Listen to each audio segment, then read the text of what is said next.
মহারাজ পরীক্ষিত সুখদেব গোস্বামীকে বলেন, গুরুদেব, বলি মহারাজ গুরুদেবের আদেশ অনুসারে তিনি সাধন ভজন করতে শুরু করলেন। কতদিন সাধন ভজন করার পর তিনি স্বর্গরাজ্য লাভ করতে পেরেছিলেন?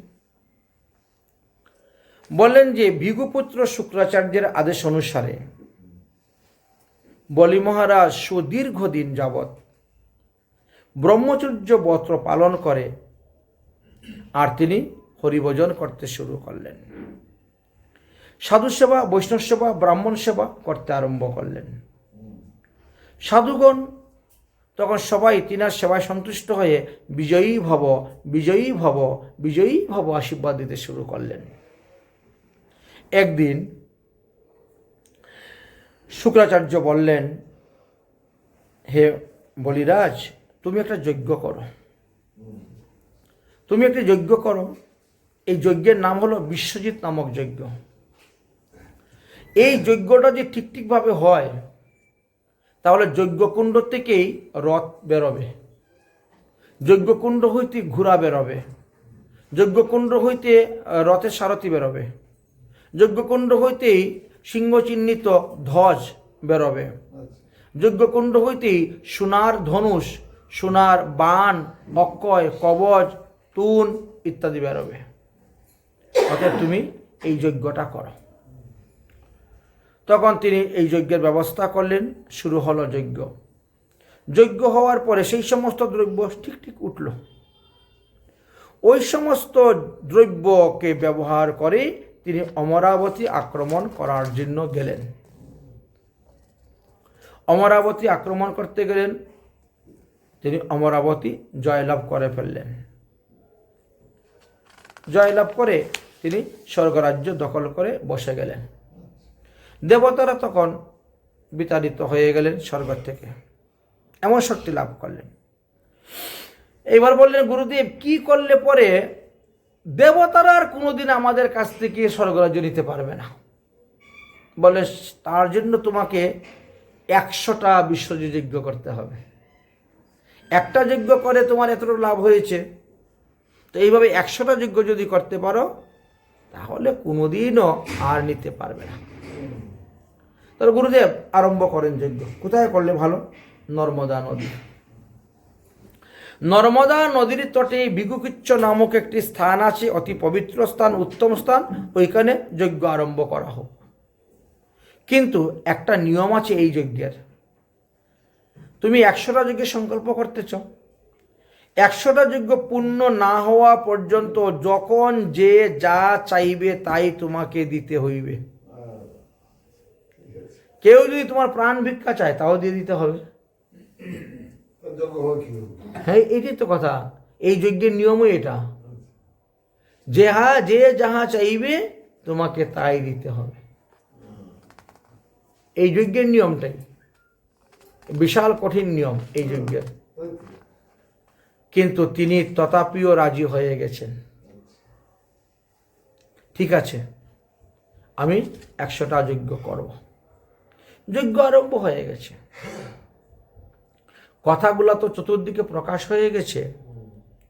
এখন দেবতাদের মা অদিতি চিন্তা করলেন, সর্বনাশ হয়ে গেছে। এই যে বিশাল যজ্ঞ করছে, আমার ছেলে ইন্দ্র কোনোদিনও আর স্বর্গরাজ্য ফিরে পাবে না। কোনো দেবতারা কোনোদিনও স্বর্গরাজ্যে আর বসতে পারবে না। অসুরেরাই আজীবন স্বর্গভোগ করবে। আচ্ছা, মা হয়ে আমি ছেলেদের দুঃখ কেমন করে সহ্য করি? আজ আমার ছেলেরা মনুষ্য রূপ ধারণ করে পৃথিবীতে ছদ্মবেশে ঘুরে বেড়াচ্ছে, আর আমার সতীনের ছেলেরা তারা দেখো স্বর্গরাজ্যের রাজা হয়ে রাজগদ্দিতে বসে রাজ্যসুখ ভোগ করতেছে। অতএব আমি এমন একটা ছেলে জন্ম দিব, যে ছেলে আমার সতীনের ছেলেদের কাছ থেকে স্বর্গরাজ্যে এনে আমার ছেলেকে দান করতে পারে। এই জন্য তিনি কশ্যপ ঋষির সঙ্গে আলোচনা করলেন যে এইরকম উত্তম সন্তান লাভ করতে গেলে কি করা যায়। কোনো ব্রত আছে কি? কোনো ব্রতের বিধান আছে? কশ্যপ ঋষি বলে, হ্যাঁ আছে তো। এই ফাল্গুন মাসের শুক্লপক্ষের প্রতিপদ দিন থেকে আরম্ভ করে 12 দিন পর্যন্ত এই ব্রতটা পালন করতে হয়। একে বলা হয় পুংসেবন ব্রত। ফাল্গুন মাসের শুক্লপক্ষের প্রতিপদ দিন থেকে আরম্ভ করতে হয়। তো তুমি ফাল্গুন মাসের ওই অমাবস্যা দিন বন্য বরাহের দাঁতের মাটি, বন্য বরাহের দন্ত মাটি গায়ের মধ্যে মাখতে হবে। তারপরে শ্রুতবহী নদীতে যেতে হবে, গিয়ে ওখানে এক একটা মন্ত্র বলে এক একটা ডুব দিতে হবে। ভাগবতে দেওয়া আছে 8টা মন্ত্র। এই 8টা মন্ত্র বলে তুমি 8টা ডুব দিবে।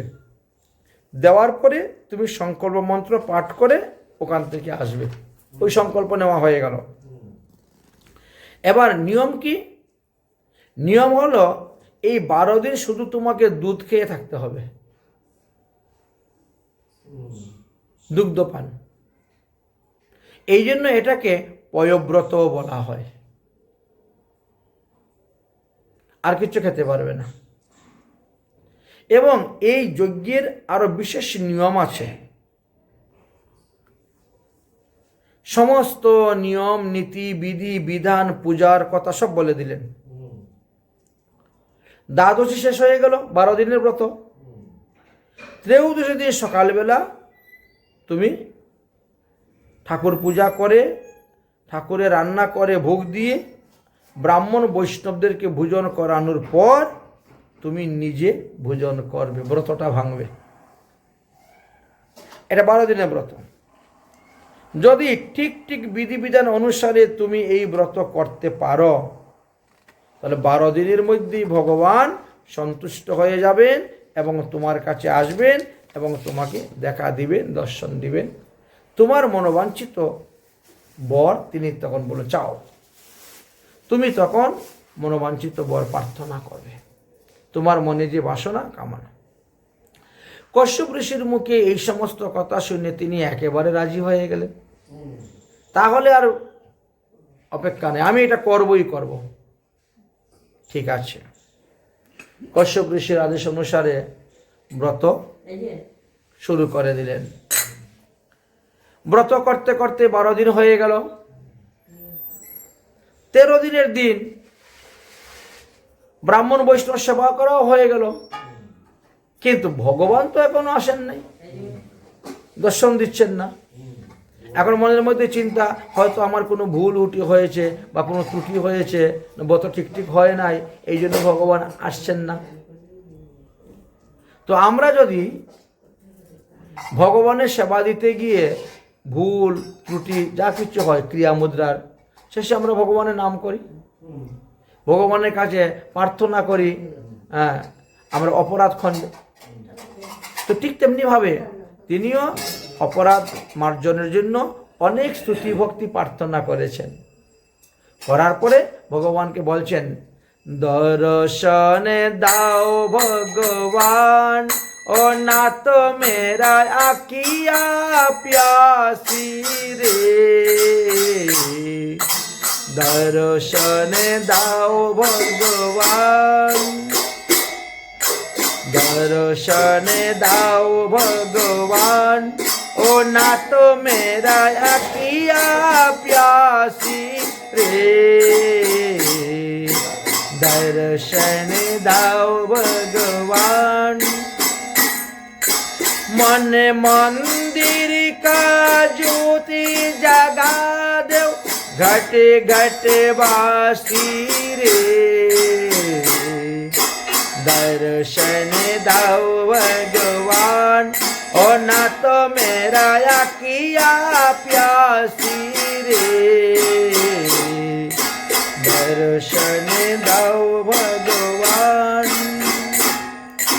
दार दया का जब तकुल, पंचम सुर में गूंगा बोले। अंधो देखे लेंगरा चल कर पहुँचे काशी रे। दर्शन दाओ भगवान ओ ना तो मेरा आखिया प्यासी रे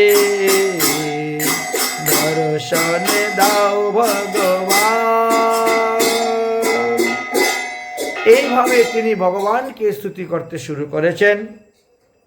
তিনার স্তুতিতে ভগবান সন্তুষ্ট হয়ে এসেছেন। এসে বললেন, হে অদিতি, তুমি আমার নিকটে বর চাও। অদিতি বললেন, আমার সতীনের ছেলেরা আমার ছেলেদেরকে স্বর্গ থেকে ভাগিয়ে দিয়ে এরা ভোগ করতেছে। আমি চাই সতীনের ছেলেদের কাছ থেকে রাজ্যটা এনে আমার ছেলেকে দান করা। এইরকম একটি পুত্র সন্তান আমাকে দিন। ভগবান বলেন, এত শক্তিশালী পুত্র পৃথিবীতে কেউ নেই, কোনো প্রাণী নেই, কোনো জীব নেই। অতএব এই কাজ সাধন করার জন্য আমি তোমার পুত্ররূপে এসে অবতীর্ণ হইব এবং ওই বলিরাজার কাছ থেকে স্বর্গরাজ্য এনে আমি তোমার ছেলেকে অর্পণ করব। ভগবান এই কথা বলে সেখান থেকে অদর্শন হয়ে গেলেন। তারপরে অদিতি গর্ভবতী হলেন এবং যথাসময়ে তিনি একটি উত্তম সন্তান জন্ম দিলেন। কখন দিলেন? ভাদ্র মাস শুক্লপক্ষ দ্বাদশাং যুক্ত শ্রবণেহি। ভাদ্র মাসের শুক্লপক্ষে দ্বাদশী তিথি শ্রবণা নক্ষত্র যুগে এমন শুভ দিনে একটি সন্তান তিনি জন্ম দিলেন। সন্তানের নাম রাখা হলো কি? বামন দেব। বলো বামন ভগবান কি। ভগবান বামন দেব আবির্ভাব হলেন। শশীকলার ন্যায় তিনি ধীরে ধীরে বড় হলেন। ব্রাহ্মণের ছেলে, মাতৃগর্ভ থেকে গণনা করে 5 বৎসরের পর এবং 16 বৎসরের মধ্যে তার উপনয়ন সংস্কার করতে হবে। 12 বৎসরের মধ্যে, 5 বৎসরের পরে 12 বৎসরের মধ্যে। তাই 7 বৎসর বয়সেই বামন ভগবানের উপনয়ন সংস্কার হয়ে গেল। উপনয়ন সংস্কার যখন হবে তো চতুর্দিকে নিমন্ত্রণ দেওয়া হয়েছে বামন দেবের উপনয়ন সংস্কারের জন্য। দেবতাগণ আসলেন, দেবীগণ আসলেন। ভগবান বামন দেবকে সুন্দর করে সাজালেন। প্রজাপতি কশ্যপ ঋষি আসলেন, তিনি পুত্রজাত কর্মসংস্কার আদি সমস্ত কাজ করাইলেন। উপনয়নের জন্য যা যা দ্রব্যের প্রয়োজন সব দিলেন। সূর্যদেব আসলেন, বামনদেবকে গায়ত্রী মন্ত্র প্রদান করলেন। দেবগুরু বৃহস্পতি আসলেন, তিনি দিলেন পৈতা, যজ্ঞ উপবিদ দিলেন। এবং কশ্যপ ঋষি তখন দিলেন মেখলা পরিধানের জন্য। পৃথিবী দেবী দিলেন হরিণের চামড়াযুক্ত একটি বসন। বনদেবতারগণ তারা বনফুল দিয়ে সাজাইলেন। চন্দ্র দিলেন একটা বাঁশের লাঠি। অদিতি মাতা দিলেন ডুর এবং কপিন। আকাশস্থিত দেবতারা তারা বামনদেবকে এই সমস্ত সাজাইলেন। এদিকে বরুণদেব আসলেন, তিনি একখানা ছত্র দিলেন। ব্রহ্মা আসলেন, কমণ্ডলু দান করলেন। সপ্তঋষিরা আসলেন, কুশের একটা আসন দান করলেন। সরস্বতী দেবী আসলে তিনি একটি অক্ষয় মালা দান করলেন। এইভাবে যে যা পারছে সব দিচ্ছেন। কুবের আসলেন, তিনি ভিক্ষার ঝুলি দান করলেন। সব কিছু দেওয়া হয়ে গেল। এখন ভিক্ষাটা দিবে কে? ভিক্ষাং ভগবতী সাক্ষাৎ উমা অম্বিকা সতী। মা দুর্গা দেবী আসলেন ভিক্ষা দেওয়ার জন্য। ভিক্ষা তো দিলেন। ভিক্ষার দ্রব্য নিয়ে গুরুদেবের চরণে অর্পণ। গুরুদেব, এই যে ভিক্ষা পেয়েছি, এগুলো রান্না করেন, করে ভোগ দিয়ে প্রসাদ পান, আমাকেও প্রসাদ দিবেন। গুরুদেব বলছেন, এইটুকু ভিক্ষা এনেছি, সেটা তো আমারই পেট ভরবে না, তোকে কি খেতে দিব? আমাকে যদি কেউ বেশি করে দেয় তাহলে আমি খাওয়ার পরে যা থালে বাজবে সব তোমার। কম করে দিবে তো আমারই পেট ভরে নেই, তোমার জন্য আমি কি রাখবো? বলে, গুরুদেব একটু প্রসাদ রাখলেন না? আমারই তো পেট ভরে নাই, যে আমি তোমার জন্য কি রাখবো? এরকম অনেক জায়গায় আছে। জিজ্ঞেস করে, গুরুদেব চাল কতটা দিব? হ্যাঁ, তো দিয়ে দে 250 গ্রাম চাল। তো 250 গ্রাম দিল, ঠিক আছে। 250 গ্রাম চাল দিয়েছে, 250 গ্রাম তো আমার তো 300 গ্রাম লেগে যায়, 350 গ্রাম লাগে। তো তা আমি আর শিষ্যের জন্য কি প্রসাদ রাখবো? আমারই তো পেট ভরে নাই। এই অবস্থা হয়েছিল এখানে। দেবগুরু বৃহস্পতি বললেন, তুমি যে ভিক্ষা করে এনেছো এতে তো আমারই পেট ভরবে না, তো তোমার আমি কি খেতে দিব? তো বলছে, গুরুদেব তাহলে আরেকবার ভিক্ষা করতে যাবো? বলছে, তো যেতেই হবে, আরেকবার ভিক্ষা যেতে হবে। তো কোথায় ভিক্ষা করতে যাব? এমন এক জায়গায় যাবে ভিক্ষা করতে, জীবনে আর কোনোদিন ভিক্ষা করতে হবে না। বিশাল দাতা, তুমি যা চাইবে তাই পাবে, সারা জীবন আর ভিক্ষা করতে হবে না। এই জন্য বললেন যে তুমি নর্মদা নদীর তটে, নর্মদা নদীর উত্তর তটে বিগুকচ্চ নামক একটি স্থান আছে, ওইখানে যাও, দেখো বিরোচনের পুত্র বলি একটা যজ্ঞ করতেছে। তবে তার সংকল্প ছিল 100টা যজ্ঞ। 100টা যজ্ঞ পূর্ণ না হওয়া পর্যন্ত যে যা চাইবে তাই দিব। তাড়াতাড়ি যাও, তাড়াতাড়ি যাও, যজ্ঞ পূর্ণ হয়ে যাচ্ছে। 100টা যজ্ঞ পূর্ণ, আর একটা মাত্র বাকি আছে। আর সেই যজ্ঞ পূর্ণ হয়ে গেলে তো পাওয়া যাবে না।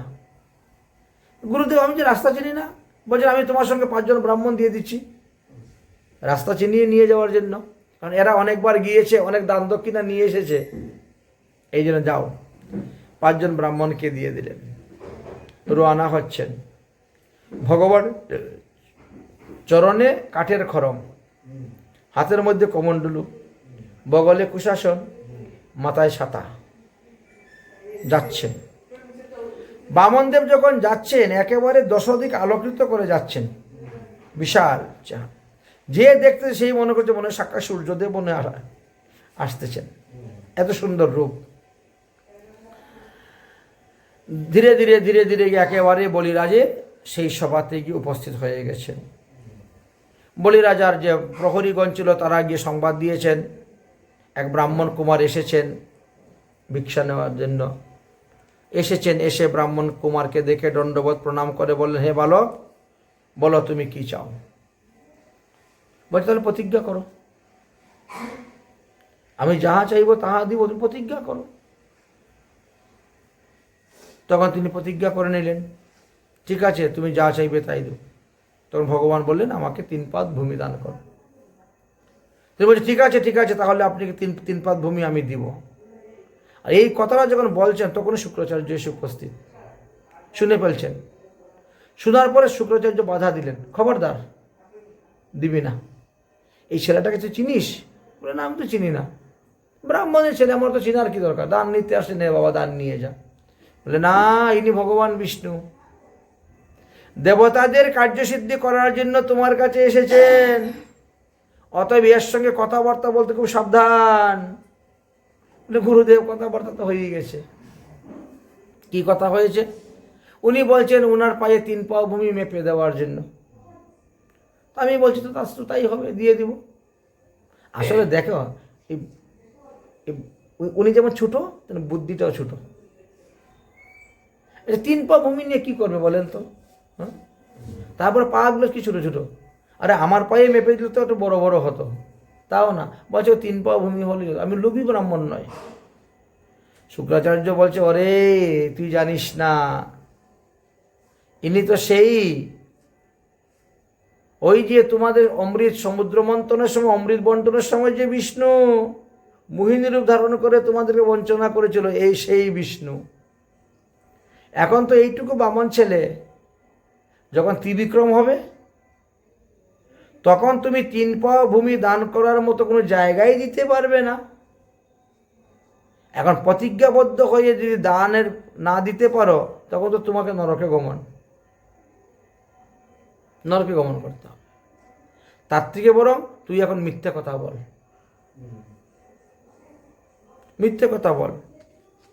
আমি দান দিব না, কথা বল। উনি বলছেন, আমি প্রহ্লাদের নাতি হয়ে ভগবানের সঙ্গে মিথ্যে কথা বলি কেমন করে? তাছাড়া মানুষ ভগবানকে পাওয়ার জন্য হাজার হাজার বছর তপস্যা করে, তাও পায় না। আর সেই ভগবান আজকে আমার দরজায় এসেছেন। আমি এখন ইনাকে কেমন করে দান দেই না, বা মিথ্যে কথা বলে তিনার সঙ্গে একটা ঝগড়া সৃষ্টি করে এখান থেকে তিনাকে বিদায় করে দিই, এটা আমার দ্বারা হবে না। তখন গুরুদেব বলছেন, দেখো শাস্ত্রে বলছে নিজের বুদ্ধি যেমন তেমন গুরু বুদ্ধি বিশেষত। নিজের বুদ্ধি থাকলেও গুরুদেব বাড়িতে থাকলে গুরুদেবের কাছ থেকে বুদ্ধি নিয়ে কাজ করতে হয়। যে তুমি তো আমার কাছ থেকে বুদ্ধি না নিয়ে কাজ শুরু করে দিয়েছ, এবার কি হবে গতি? দেখো দান করা ভালো, কিন্তু সর্বস্ব দান করা তো ক্ষতি। শাস্ত্রে বলছে তুমি যা আয় করতেছ সেই আয়ের 10 ভাগের 1 ভাগ দান করো, বা 6 ভাগের 1 ভাগ দান করো। সর্বস্ব দান করার কথা। সর্বস্ব দান করলে তুমি বা থাকবে কোথায়? তোমার ছেলে মেয়ে থাকবে কোথায়? আর আমি বা থাকবো কোথায়? কোথায় গুরুদেবকে রেখে গুরু সেবা করবে? এই জন্য এই অবস্থাতে তোমাকে মিথ্যা কথা বলে এখান থেকে বেরিয়ে আসতে হবে। এটাই হলো শ্রেষ্ঠ উপায়। তিনি বলছেন, গুরুদেব আমি প্রহ্লাদের নাতি হয়ে কেমন করে মিথ্যা কথা বলি? এটা আমার দ্বারা সম্ভব নয়। আর মিথ্যার মতো তো পাপ নেই, সত্যের মতো পুণ্য নেই। তখন বলছেন, আরে 5 জায়গায় মিথ্যা কথা বললে পাপ হয় না তো? মিথ্যার মতো পাপ নেই জানি, কিন্তু এমন 5টি জায়গা আছে 5 জায়গায় মিথ্যা কথা বললে পাপ হয় না। সেটা আবার কোনটা? স্ত্রীষু নন্ম বিবাহে, বিয়ের সময় মিথ্যা কথা বললে পাপ হয় না। এমনি আমার মেয়েটা খুব ভালো রান্না করতে পারে, আমার মেয়ে খুব প্রত্যন্ত পুণ্যমতী, আমার মেয়ে বিয়ের জন্য তো 1 পায়ে দাঁড়িয়ে আছে, বুঝলেন? কত কিছু মেয়ের গুণগান হয়, শেষে তো কোনো গুণ নেই, এরকম আর কি। স্ত্রীষু নর্ম বিবাহে, বিয়ের সময় মিথ্যে কথা বললে পাপ হয় না। স্ত্রীকে বশীভূত করার সময় মিথ্যা কথা বললে পাপ হয় না। পরিহাস উপহাস ঠাট্টা করে মিথ্যা কথা বললে পাপ হয় না, বুঝেছেন? জীবিকা অর্জনের জন্য ব্যবসা বাণিজ্য মিথ্যা কথা বললে পাপ হয় না। সাধুগুরু বৈষ্ণব গু ব্রাহ্মণকে রক্ষা করার জন্য মিথ্যা কথা সাক্ষী দিলে পাপ হয় না। আর নিজের প্রাণ রক্ষা করার সময় মিথ্যা কথা বললে পাপ হয় না। এখন তো তোমার প্রাণ সংকট, অতএব তুমি মিথ্যা কথা বলো। বলিরাজা বলছে, না ওটা আমি পারবো না, আমার দ্বারা হবে না। কি? আরে আমি তোর গুরুদেব, তুই আমার কথা শুনবি না, মানবি না? দেখ, গুরুর আদেশ না মানাটাই গুরুত্যাগ। গুরুত্যাগ কাকে বলে? গুরুর যে আদেশ, গুরুর যে উপদেশ, সেটাই যদি তুমি না মানো, সেটাই গুরুত্যাগ হয়ে গেল। তুই যদি আমার কথা না মানিস, আমি তোকে অভিসম্পাদ দেব। বলিরাজার একটা মেয়ে ছিল, নাম রত্নমালা। ওই এসে তো বামন ভগবানকে দেখে একেবারে খুশি। ইস, এই একে যদি কুলে নিতে পারতাম, আমার নারী জীবনটা সফল হয়ে যেত। একে যদি আমি স্তন দুগ্ধ পান করাতে পারতাম, আমার নারী জীবনটা সফল হয়ে যেত। কি সুন্দর ছেলেটা দেখতে। ভগবান মনে মনে বলে, তথাস্তু, আমি তোমার কুলে উঠব, আমি তোমার স্তন দুগ্ধ পান করব। যাই হোক, রত্নমালার মনোবাসনা আশীর্বাদ দিয়ে দিয়েছেন ভগবান। এদিকে বলিরাজ মন থেকে বিবেকে বাধা দিচ্ছে যে তোমার গুরুর কথা তুমি শুনতে যাইও না। যে গুরুদেবের কথা শুনলে, যে গুরুদেবের ভজন করলে ভগবান দরজার থেকে চলে যায়, এমন গুরুদেবের সেবা করা দরকার নেই, এমন গুরুদেবের পূজা করা দরকার নেই। আমরা দীক্ষা দিচ্ছি কেন? ভগবান পদপদ্ম লাভ করার জন্য। আমরা গুরু সেবা, গুরু পূজা, গুরুর উপদেশ মেনে চলি কেন? ভগবান পদপদ্ম লাভ করার জন্য। সব গুরুদেবরা ভগবান পদপদ্ম লাভের উপায় তো বলে দেন, আর এই গুরুদেব ভগবানকে এখান থেকে সরিয়ে দেওয়ার কথা বলছেন। তাহলে যে গুরুকে ভজন করলে ভগবান দরজার থেকে বেরিয়ে চলে যাবেন, সেই গুরু ভজন করে তো লাভ নেই। এই জন্য তিনি মনে মনে চিন্তা করলেন, তাহলে হোক গুরুত্যাগ। গুরুত্যাগ করা সত্ত্বেও যদি আমি ভগবান পাই, তাহলে গুরুত্যাগ করেই ভালো। এই জন্য বলি রাজা তখন শুক্রাচার্যকে ত্যাগ করে দিয়েছেন, গুরুত্যাগ। কিন্তু গুরুত্যাগ করা সত্ত্বেও তার কোনো ক্ষতি হলো না। এই জন্য শাস্ত্রে বলছে কোন কোন গুরু ত্যাগ করলে পাপ হয় না। আমরা মনে করি কি একবার আমাদের দীক্ষা হয়ে গেছে, আবার দ্বিতীয়বার দীক্ষা নেই কেমন করে। একবার আমাদের গুরুকরণ করে নিয়েছি, গুরু ধরেছি, এখন এই গুরু ত্যাগ করে দ্বিতীয়বার দীক্ষা নেই কেমন করে। দ্বিতীয়বার দীক্ষার দ্বারা গুরু ত্যাগ হয় না তো। আপনি ক্লাস 1-এ উঠেছেন, 2 উঠেছেন, 3, 4, 5 উঠেছেন, এই স্কুল শেষ করে পাঠশালার প্রাইমারি স্কুল 5 পর্যন্ত পড়া ছেড়ে দিলেন, দিয়ে এবার হায়ার সেকেন্ডারি স্কুলে ভর্তি হলেন। তো কি প্রাইমারি স্কুলের মাস্টারকে আপনার ত্যাগ করা হয়ে গেল না? তো যেখানেই দেখবো স্যার নমস্কার বলি না। আমরা যে ছোটবেলা যে সমস্ত চারের কাছে পড়েছি, দিদিমণিদের কাছে পড়েছি, এখনো দেখলে পরে মাথা নত করি, প্রণাম করি, স্যার নমস্কার, দিদিমণি নমস্কার বলি। ত্যাগ হলো, ত্যাগ কাকে বলে? কারণ তিনার কাছে প্রাইমারি পর্যন্তই শিক্ষা ছিল, তার উপরে নাই। কিন্তু প্রাইমারি স্কুলে লেখাপড়া করে তো চাকরি পাওয়া যাবে না। এই জন্য আমি হাই স্কুলে ভর্তি হলাম।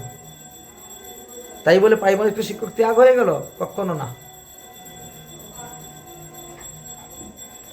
6-এ ভর্তি হলেন, লেখাপড়া করতে করতে 9, 10 পর্যন্ত পড়ে নিলেন, বা 11, 12 পড়ে নিলেন। এখন দেখা যায় এত চাকরি পাওয়া যাচ্ছে না, তাহলে যাই কলেজে। আবার এই স্কুল ত্যাগ করে গেলেন কলেজে। স্কুল এখানে তো এইটুকু লেখাপড়া, এর থেকে বেশি তো নেই। এবার আবার কলেজে গেলেন, কলেজে গিয়ে IA BA পড়লেন, পরেও দেখা হচ্ছে না, তাহলে কি করব? এখন ডিগ্রি কলেজে, তাই না? কলেজ থেকে ডিগ্রি কলেজে আপনি গেলেন। তো আপনার জীবনে আপনি 4টা স্তরে, 4টা ধাপে, স্টেজ বাই স্টেজ যাচ্ছেন। কিসের জন্য? চাকরি পাওয়ার জন্য, ভালো অফিসার হওয়ার জন্য, ভালো চাকরি পাওয়ার জন্য, ভালো বেতন পাওয়ার জন্য, ঠিক না? ঠিক তেমনিভাবে আমাদের পরমার্থিক জগৎ, জাগতিক জগতে আমরা যেমন ছেলে মেয়েকে লেখাপড়া শিক্ষার জন্য ভালো ভালো স্কুল থেকে ভর্তি করাই, ভালো ভালো মাস্টার দেখে টিউশনি পড়াতে দেই, ঠিক পরমার্থিক জগতেও ভালো গুরু দেখিয়ে দিতে হয় দীক্ষা, ভালো সম্প্রদায় দেখে দিতে হয় দীক্ষা। ভগবান শ্রীকৃষ্ণচন্দ্র এই মথুরায় থেকে উজ্জয়িনীতে কেন গিয়েছিলেন লেখাপড়া করার জন্য? কেন এতটুকু এলাকায় কি সেরকম কোনো শিক্ষক ছিলেন না? এইখান থেকে তো হস্তিনাপুর কাছে,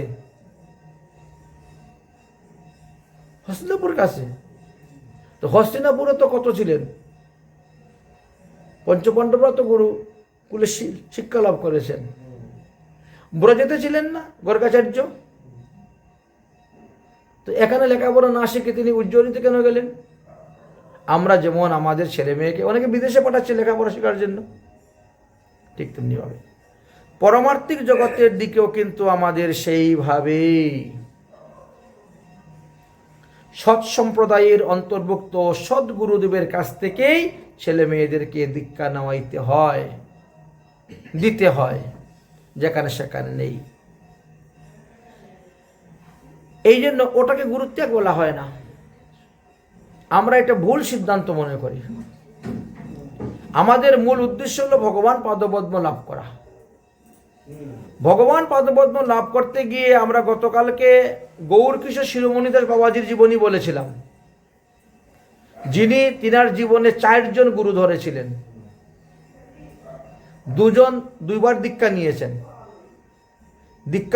2 বার, শিক্ষা নিয়েছেন 2 বার, আর ভেষাশ্রয় হয়েছেন 1 বার। 5 জন গুরু, একবার দীক্ষা নিয়েছেন বিনোদ বিনোদ বিহারী গোস্বামী বলছিলাম নাকি, বলেছেন? এ তো আরো 200 বছর আগের কথা তো। না না, ও কথা নয়। তারপরে তিনি দীক্ষা নিলেন সিদ্ধ জগন্নাথ দাস বাবাজির কাছ থেকে। কিন্তু এতে তো কোনো ক্ষতি হয় নাই। যদি ক্ষতি হতো না তাহলে ভগবান প্রাণ লাভ করতে পারতেন না। ভগবান পাদপদ লাভ হইতো না, কিন্তু ভগবান পাদপদ লাভ হয়েছে। এইখানে দেখাচ্ছেন যে বলিরাজের ভিতর থেকে বিবেক বলতেছে, বিবেক বলতেছে ভগবান তোর দরজায় আজকে এসেছেন ভিক্ষার ঝুলি কাঁধে করে নিয়ে। তোমার কর্তব্য হলো তোমার বলতে যা কিছু আছে সব ভগবানকে দান করে দাও। তুমি জন্মের পূর্বে কোথায় ছিলে একবার চিন্তা করে দেখো তো। কে তোমাকে এখানে পাঠাইলো? তুমি বা কোথায় ছিলে? আর কোথায় ছিল তোমার এই ছেলে মেয়ে, স্ত্রী, পুত্র, নাতিপুতি? কোনো কিছু তো ছিল না। তোমারই অস্তিত্ব নেই, ছেলে মেয়ে নাতিপুতির অস্তিত্ব কোথার থেকে আসবে? আর আজকে আমার মেয়ে, আমার ছেলে, আমার নাতি, আমার পুতি, আমার করছে, তুমি কার সেটা চিন্তা করছে না। এই জন্য বলছে ভগবান যখন দরজায় এসেছেন সব দান করে দেন। তেরি দ্বার পে খরা ভগবান ভগত ভর দে রে ঝুলি, দে ঝুলি ভর্তি করে দিয়ে দে। তেরি দ্বার পে খরা ভগবান ভগত ভর দে রে ঝুলি, ভগত ভর দে রে ঝুলি।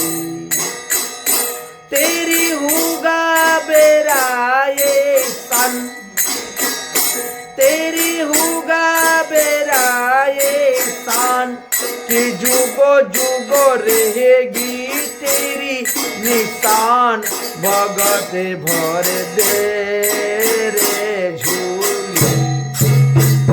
तेरी द्वार पे खड़ा भगवान भगत भर दे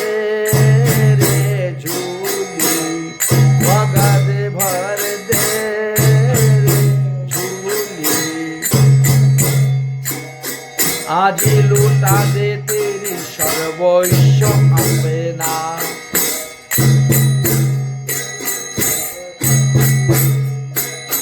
आज लूटा दे तेरी सर्वस्व अपना। मान ले कहना मेरा मिट जाएगा पल में तेरा, जन्म जन्म की फेरा रे, जन्म जन्म की फेरा। तू छोड़ सकल अभिमान, तो छोड़ सकल अभिमान, अमर कर दे अपना दान, भगत भर दे रे झूली। तेरी द्वार पे खड़ा भगवान भगत भर दे रे झूली। तेरी द्वार पे खड़ा भगवान भगत भर दे रे झूली।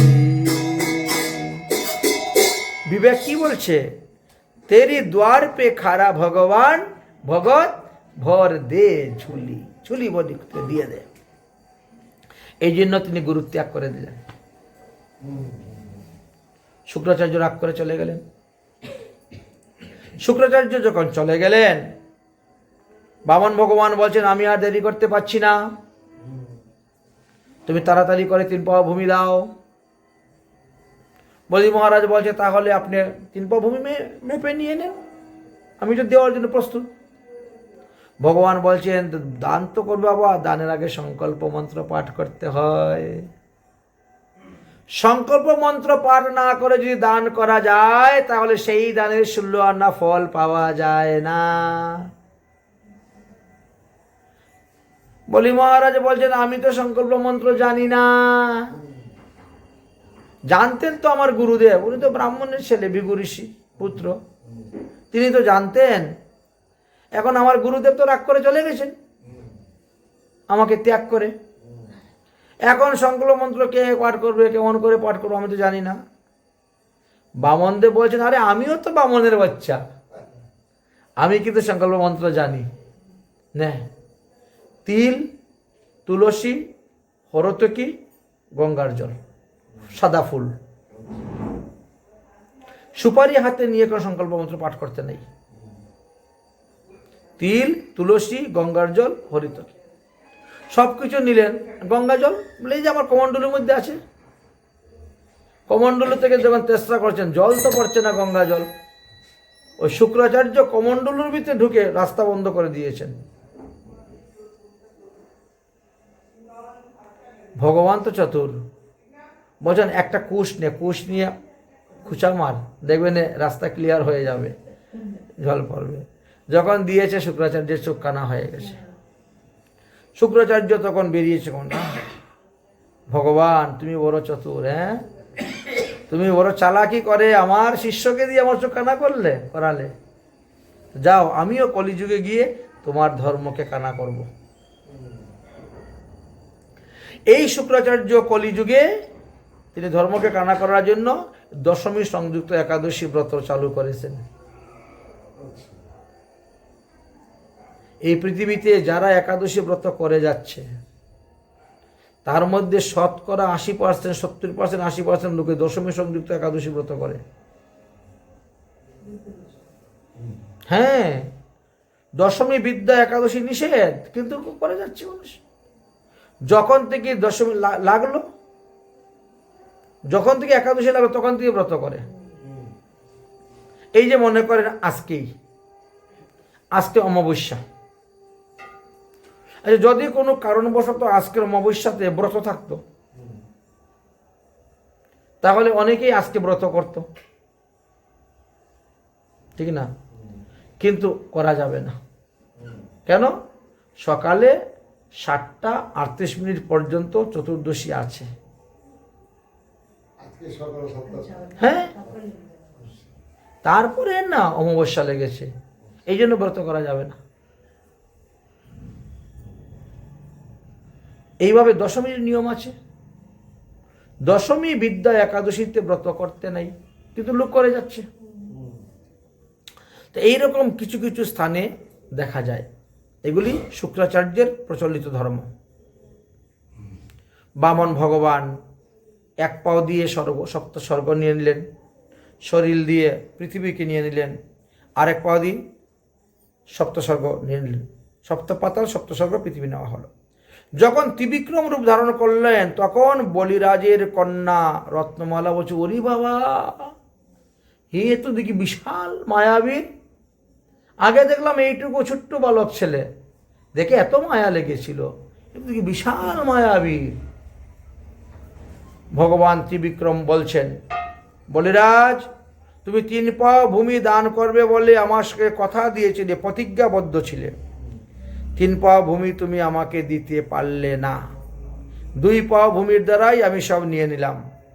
অতএব আরেক পাত ভূমি দিতে পারছো না বলে আমি এখন তোমাকে বন্দী করব। বন্দী করে নিয়েছেন ভগবান। রত্নমালা তখন বলছে, আমার বাবার সর্বস্ব হরণ করে আমার বাবাকে বেঁধে লেখলো, বন্দী করলো। আরে এইরকম ছেলে যদি আমার পেটের ছেলে হতো তা বিষ খাওয়াই মেরে ফেলিতাম নিজের হাতে। ভগবান বলছেন, তথাস্তু, যাও তাই হবে, তোমার স্তন দুগ্ধ পান করব, তোমার বিষও খাবো আমি। ভগবান তো দিয়েছেন। কিন্তু বলিরাজার স্ত্রী বৃন্দাবলী বলছে, ওগো আমার একটা বুদ্ধি শুনো, তাহলে তুমি জিতে যাবে। বলে কি বুদ্ধি? তোমার মাথাটা তো কারোর কাছে বিক্রি করো নাই, অতএব ভগবানকে বলো যে তোমার 3য় চরণ বের করো, আমার মাথার মধ্যে রাখবে। তবে আমি 3 পাও ভূমি দিব বলছি, 3 পাওয়ের জায়গায় দিবই। তখন বামন ভগবানের নাভির থেকে একটা চরণ বেরোলো, নাভির থেকে, এবং সেই চরণটা বলিরাজের মাথায় দিলেন, মাথায় দিয়ে দিলেন। ভগবান হেরে গেলেন, বলিরাজ জিতে গেল, তার সত্য রক্ষা হয়ে গেল। সে 3 পা ভূমি দিবে বলছিল, দিয়ে দিয়েছে। ভগবান বলছেন তুমি সত্য রক্ষা করেছ, তুমি তোমার প্রতিজ্ঞা রক্ষা করেছ, এই জন্য আমি অত্যন্ত সন্তুষ্ট হয়ে গেলাম, তোমার কাছে প্রসন্ন হয়ে গেলাম। প্রসন্ন হয়ে গেলাম, সন্তুষ্ট হয়ে গেলাম। এখন তুমি বলো, তুমি তোমার এই হাজার হাজার অসুর দৈত্য দানবকে নিয়ে এখানে স্বর্গে বাস করতে চাও, না আমার সঙ্গে যে 5 জন ব্রাহ্মণ আছে এদেরকে নিয়ে রসাতলে বাস করতে চাও? এই স্বর্গটা যে এইরকম ভোগের বস্তু বিষয়ে যা কিছু আছে হুবু হুবু আমি রসাতলে আরেকটা তৈরি করে নিয়েছি, ওরকমভাবে একেবারে কোনো কিছুর কম নেই। এখানে যেরকম ওখানে সেরকমই। অতএব তুমি এইখানে থাকতে চাও না ওখানে থাকবে? তুমি যদি এইখানে থাকতে চাও তাহলে ওটা আমি ইন্দ্রকে দান করে দেব, দেবতাদেরকে। আর তুমি যদি সেটা বাস করতে চাও তাহলে আমি এইটা দেবতাদেরকে দান করব। বলো কোনটা চাও? তখন বলি চিন্তা করলেন যে এই হাজার হাজার মূর্খদেরকে নিয়ে বাস করার থেকে 5 জন পণ্ডিতকে নিয়ে বাস করেন রসাতলই ভালো। তিনি রসাতলটাই চেয়ে নিলেন। ভগবান সন্তুষ্ট হয়ে গেলেন। ঠিক আছে, তাহলে আগামী মন্বন্তরে, আগামী 8ম মন্বন্তরে তুমি হবে দেবরাজ ইন্দ্র এই স্বর্গের। এবার 1 মন্বন্তর কাল পর্যন্ত তুমি রসাতলে থাকো। 1 মন্বন্তর কাল পর্যন্ত রসাতলে থাকার জন্য আদেশ দিয়ে দিল। এবং ভগবানের প্রত্যেকটি কথা মানতেছে বলে ভগবান সন্তুষ্ট হয়ে বলছে বর চাও, আমি তোমাকে আরো বর দিব। তখন বলছেন তাহলে প্রভু তুমি আমার দরজায় দারোয়ান হয়ে বসে থাকো, যাতে কেউ আমাকে মারতে না পারে, হ্যাঁ, আমি যাতে সুন্দরভাবে থাকতে পারি। ভগবান বলেন তথাস্তু, তাই হবে। রসাতলে চলে গেলেন ভগবান এবং বলিরাজার দরজার দারোয়ান হয়ে তিনি অবস্থান করলেন। এদিকে রাবণ দিগ্বিজয় করার জন্য বেরিয়েছেন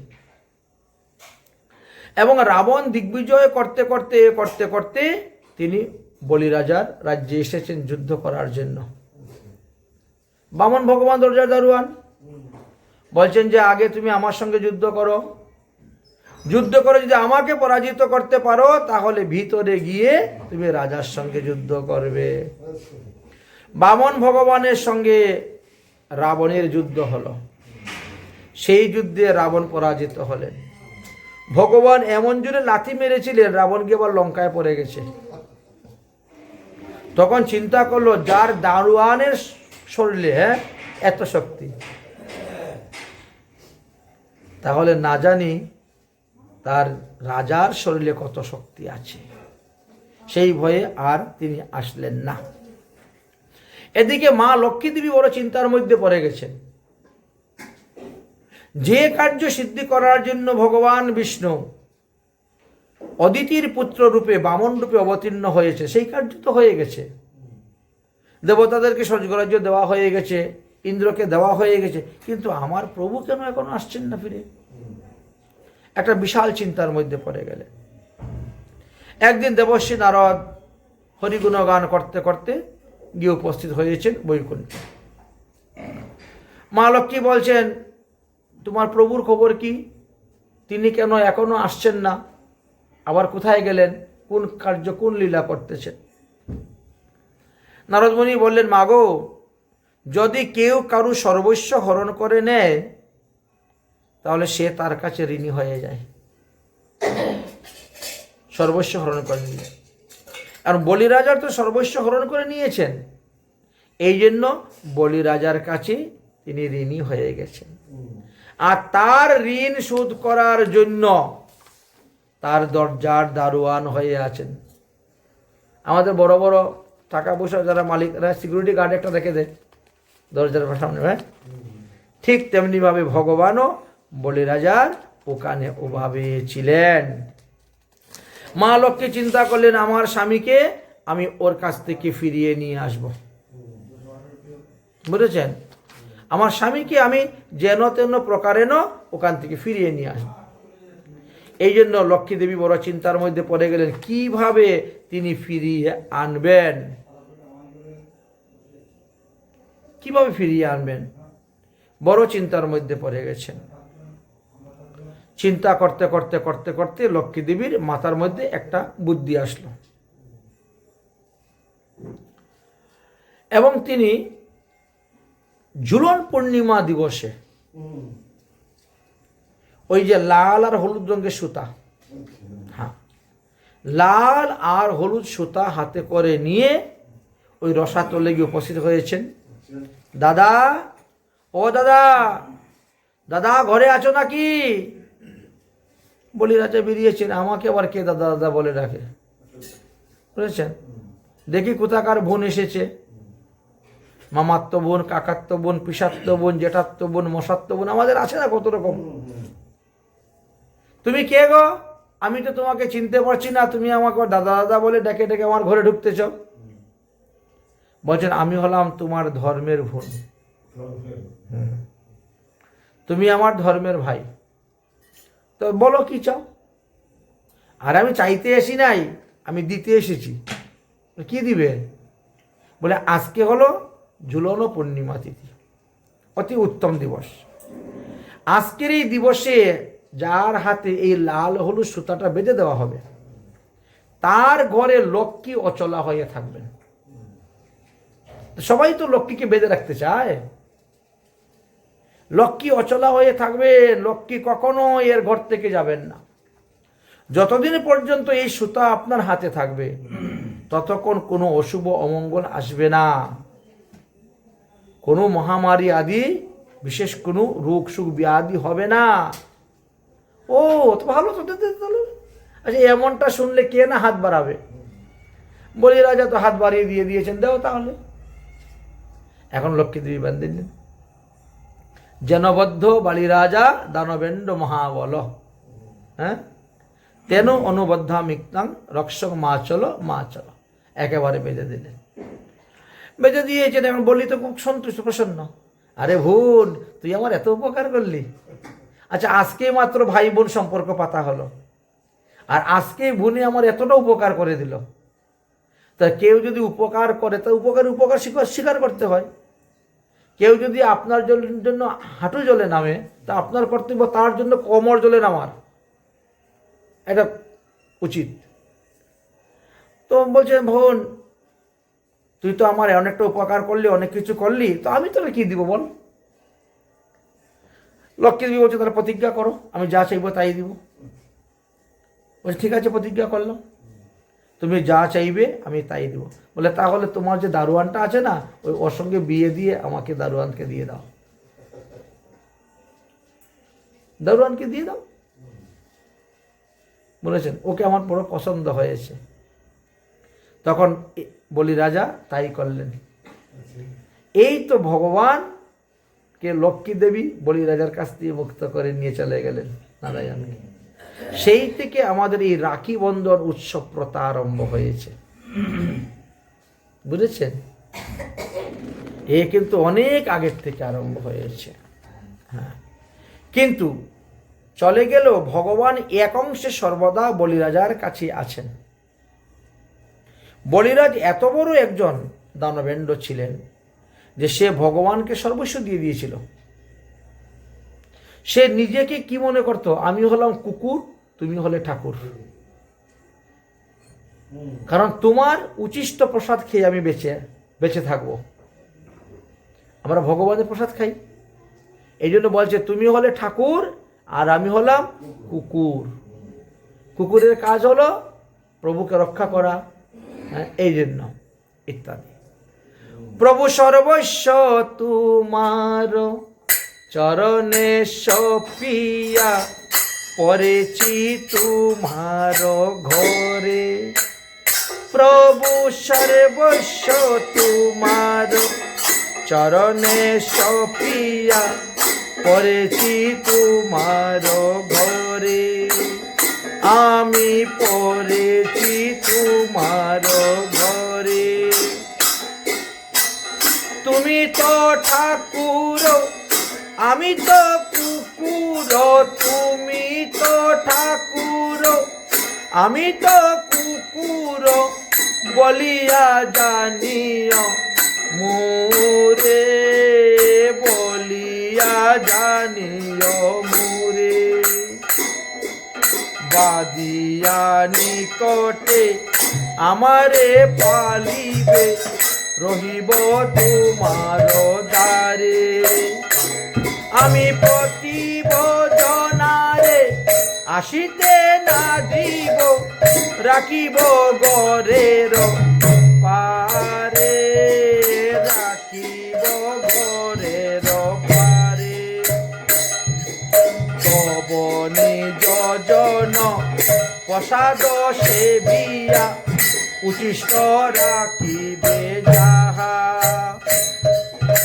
আমার ভোজন পরম আনন্দে প্রতিদিন হইবে তাহা, প্রতিদিন হইবে তাহা। বসিয়া শুহিয়া তোমার চরণ, চিন্তিব সতত আমি। নাচিতে নাচিতে নিকটে যাইব, নাচিতে নাচিতে নিকটে যাইব, যখন ডাকিবে তুমি, যখন ডাকিবে তুমি। আমি নিজেরে পোষণ কবু না ভাবিব, রহিব ভাবের ঘরে। ভকত বলি তোমার সেবক, বলিয়া বরণ কর, বলিয়া বরণ কর। আমি ওই চরণে সব সপিলাম, ওই চরণে বলে আমার মধ্যে যাহা কিছু, ওই চরণে সব সপিলাম। আমার মধ্যে যাহা কিছু, ওই আমার চরণ ছাড়া করো না গো, চরণ আমার এই জন্মে নয়, জন্মে জন্মে চরণ ছাড়া করো না গো। এই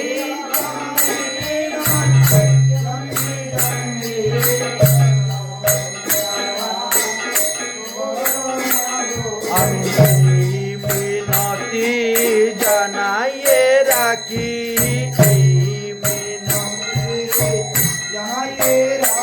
আমার শেষে সময় হই কি না হয়, এই মিনতি জানাইয়ে রাখি। শেষে সময় হই কি না হয়, আমার